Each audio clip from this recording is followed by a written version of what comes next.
So with the new Animal Farm movie coming out, I thought I'd talk about the original. I know there's a live action one as well, but I couldn't find that anywhere easy to access. And I didn't really want to talk about that one, so because this is this is an animated remake. I should state I'm going to make comparisons to that movie, even though that movie's not out yet. If I end up being wrong, just ignore those criticisms. But I think it's all likely that my criticisms will probably be correct when I talk about this movie. Because that new Animal Farm looks like poodoo, but we'll talk about this one. This has an interesting history to it. The CIA actually helped fund the movie because they wanted to scare people into fear against, a lot of the messages in this movie. Because, it's a George Orwell book and it's about anti-communism and shit. So, it's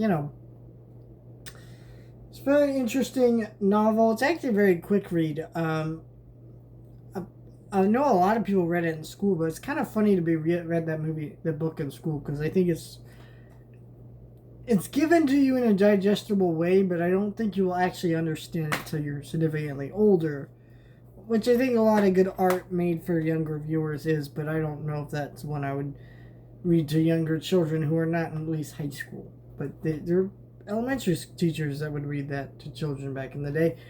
But anyways, this movie was made by the CIA, and so it's also the first ever British animated movie. And this is a very interesting movie because I both really like this movie, but also really don't.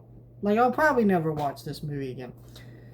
Let's start with the first thing. It's pretty much a very direct translation of the book. They changed a few details just to, for the ending to kind of make it flow a little bit better, I guess. But for the most part, it's a one-to-one translation. The emotions of the story hit really hard. There's some scenes that will forever be in my memory based on the way they're done in this animated one. Like the scene where Napoleon dies and they're asking the other animals to mourn Napoleon and none of them are fucking having it. It's a pretty good scene. And, a lot of that stuff. Where this movie falters is the animation for this movie is not very good. First of all, it being the first ever British animation studio, or British animated movie, and being funded by a government. This movie didn't have a lot of money behind it. And so, the animation is limited. It's good for what it is. The voice acting quality is also very dated. It's not bad voice acting. I'm imagining it's pretty good for what they had to do. But, the sound quality, and this is an older DVD, but it says 2004, but yeah, it's still, over 20 years ago. This movie hasn't been really re-released since. It might be on streaming somewhere, but I wanted to get the physical one.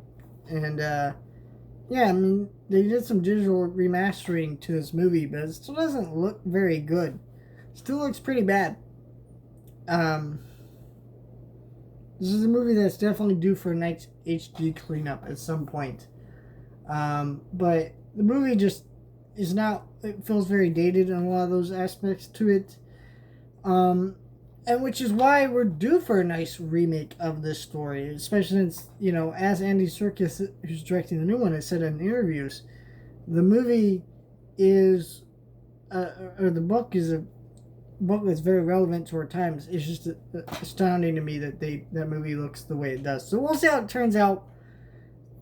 Probably will be shit, but at least we have this one to look back on as a pretty decent adaptation. That I think if you're someone who really loves the book like me and you're just desperate for a good adaptation, this is the closest you'll get. I recommend checking it out at least once. Some people might actually like this movie a lot more than me, but for me, this is just a one-time watch.